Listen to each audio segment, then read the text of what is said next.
ഒന്ന് പുത്തരിക്കണ്ട മൈതാനിയിലെ പ്രസംഗമാണല്ലോ ജയ്ക്ക് ഇവിടെ നടത്തിയത്. ആധുനിക സൗന്ദര്യ ശാസ്ത്രത്തിന്റെ സംഭാവനകളായ facialing, bleaching, white washing, pedicure, manicure, ചൊറിക്യൂർ, കഡിക്യൂർ എന്നിവയ്ക്ക് പുറമെ ഈ താൻ എഴുതിക്കൊണ്ട് വന്ന ഏതൊക്കെ പോയിന്റ് സ്ഥാനത്തും അസ്ഥാനത്തും വെച്ച് പറഞ്ഞങ്ങ് തീർത്തു പോകാം എന്നാണ് അദ്ദേഹം മനസ്സിലാക്കിയത്. ഈ 6 ജപ്പാന്റെ സ്വന്തം കണ്ടുപിടുത്തമായ computer cutting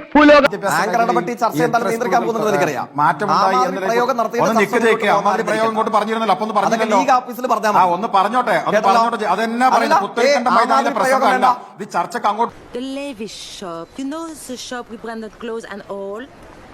You don't know where is it? Hello? എന്റെ പൊന്നമ്മച്ചി, സത്യമായിട്ടും എനിക്ക് മര്യാദയുള്ള ചർച്ചയായി പോകാൻ ഞാൻ പറഞ്ഞോ PMC തമിഴ്നാട് നടപ്പിലാക്കിയെന്ന് താങ്കൾ പറഞ്ഞല്ലോ. തമിഴ്നാട്ടിൽ നടപ്പിലാക്കാത്ത ഒരു കാര്യം നടപ്പിലാക്കിയെന്ന് ഞാൻ പറഞ്ഞു. ഞാൻ എന്താ പറഞ്ഞത്? നീ കാറിലിരുന്നോ, ഐ വിൽ മാനേജ് ദിസ്.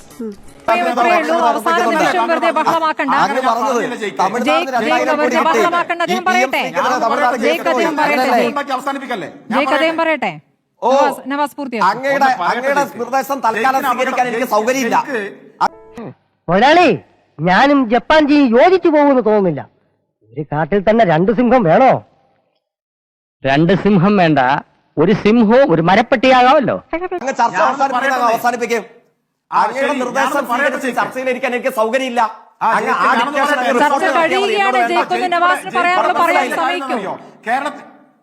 പൂർത്തിയാക്കട്ടെ. അതെ, ഈ മര്യാദ എനിക്ക് കിട്ടിയിട്ടില്ലെന്നേ.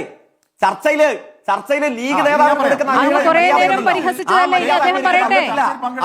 എല്ലാവരും ഞങ്ങളോട് സഹകരിക്കണം, സഹകരിക്കണമെന്ന് വിനീതമായി ഞങ്ങൾ അഭ്യർത്ഥിക്കുകയാണ്. കുറെ നേരം അങ്ങും പരിഹസിച്ചല്ലേ, മറുപടി പറയട്ടെ. ലീഗ് നേതാവിന്റെ മറുപടി പറഞ്ഞപ്പോ അങ്ങേക്ക് പൊള്ളിയോ? അത് പരിഹാസമാണ്. എന്ത് വേണേ പറഞ്ഞോളൂ. കേരളം കണ്ടുകൊണ്ടിരിക്കുകയാണ്. ഒരു മിനിറ്റ്, നവാസിന്റെ സമയമാണ്. നവാസിന്റെ സമയമാണ്. അതേ പൂർത്തിയാക്കേണ്ട സമയം കഴിയാണ്. നവാസിനെ പൂർത്തിയാക്കാൻ സമയം സമ്മതിക്കും. ഇത് എന്തിനാണ് ഇങ്ങനെ ബഹളം വെച്ച് തീർക്കുന്നത്? ഇതുവരെ മര്യാദക്കല്ലേ ചർച്ച പോയത്? അദ്ദേഹം ബഹളം വെക്കട്ടെ, ഞാൻ പറയാം. എന്റെ സമയമാണ്. അങ്ങ് പറഞ്ഞല്ലോ ലീഗ് നേതാവിനെ ഞാൻ പരിഹസിച്ചെന്ന്. നിങ്ങൾ പരസ്പരം പരിഹസിക്കുക തന്നെയാണ്. അങ്ങയുടെ PCR തന്നെയാണ്. ഡോക്യുമെന്റ് അങ്ങ് കാണിച്ചു കൊടുക്കുക. എന്തൊരു കഷ്ടമാണ്. അല്ല, തോറ്റ കേസിനെ ജയിച്ചതുമായ കേസിനെ കുറിച്ചല്ല, കേസിനെ പോകണ്ട എന്ന തീരുമാനത്തെ കുറിച്ചാണ് ചോദിച്ചത്. ജനാധിപത്യ മര്യാദ കാണിക്ക് ജയിക്ക്. താങ്കളുടെ സമയത്ത് ഇടപെട്ടില്ല. കേസിലേക്ക് ഞാൻ